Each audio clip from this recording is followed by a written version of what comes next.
So, today we're going to do something a little different.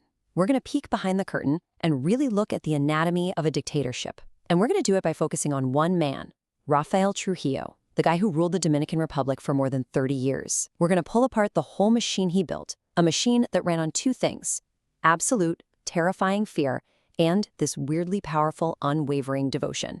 All right, let's dive in. It's a heavy question, right? But that's exactly what we're here to figure out. What are the actual parts, the real ingredients you need to take total control of a country?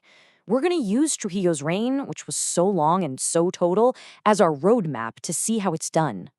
Okay, so first things first, let's meet the man himself, Rafael Trujillo. But pretty much nobody called him that. He was just El Jefe, the boss. He grabbed power back in 1930, and for the next 30-plus years, his control over the Dominican Republic was, well, it was absolute.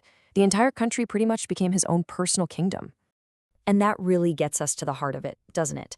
How is that even possible? How can one single person keep an entire nation locked down for that long? Was it just about having the biggest guns? Or was there something, I don't know, more complicated, more sophisticated going on? To figure that out, we have to dissect his methods, starting with the most brutal one. So the foundation of Trujillo's whole operation, the very first pillar holding it all up, was built on pure, raw fear.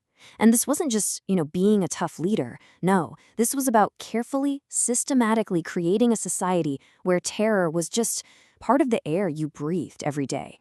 The key word here is systematic. See, this wasn't random violence, it was a strategy. Police terror means you take the very groups that are supposed to protect people, the police, the army, and you turn them into your personal intimidation squad. It sends a really clear message. If you step out of line, it's not some random thug you have to worry about, it's the full violent force of the state coming for you. And look, this terror wasn't just some vague threat hanging in the air. It was real. It was bloody. The regime didn't just scare people, it eliminated them. It used the most extreme tool of state violence you can imagine: massacres. I mean, that's the ultimate message, isn't it? It's a horrifying demonstration that the leader holds the power of life and death over every single person, and he is absolutely willing to use it. But, and this is so important, you can't just rule by force forever. It's not sustainable. Fear makes people obey, sure, but it also creates deep, deep resentment. So how do you keep that control? How do you go from just controlling what people do to controlling what they think? And this is where we find the second, and you could argue much sneakier pillar of his regime. If the police terror was the big, brutal stick, then the cult of Trujillo, well, that was the deeply twisted psychological game he played. This was a gigantic propaganda machine designed to completely change how an entire country thought and felt about him. A personality cult is all about making a leader into something more than human.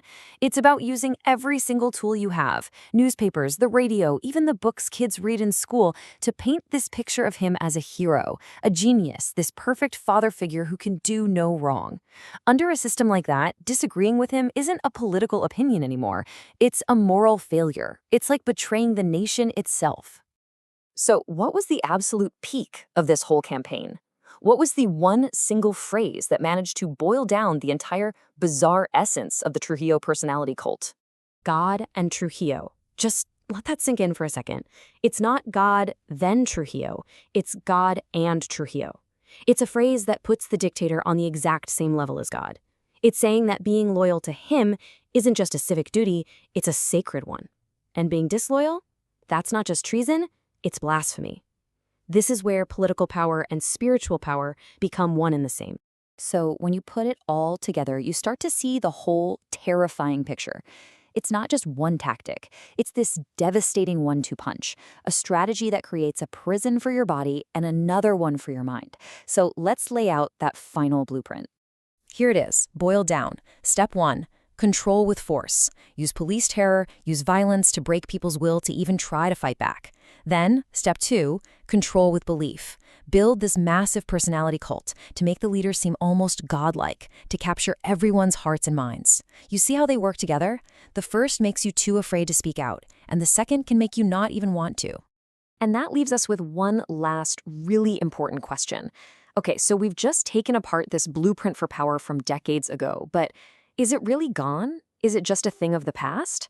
As you look around the world today, where might you still see these tactics being used? That combination of the iron fist of state control with the velvet glove of a powerful personality cult. It's a blueprint for power that I think is worth remembering. It's definitely something to think about.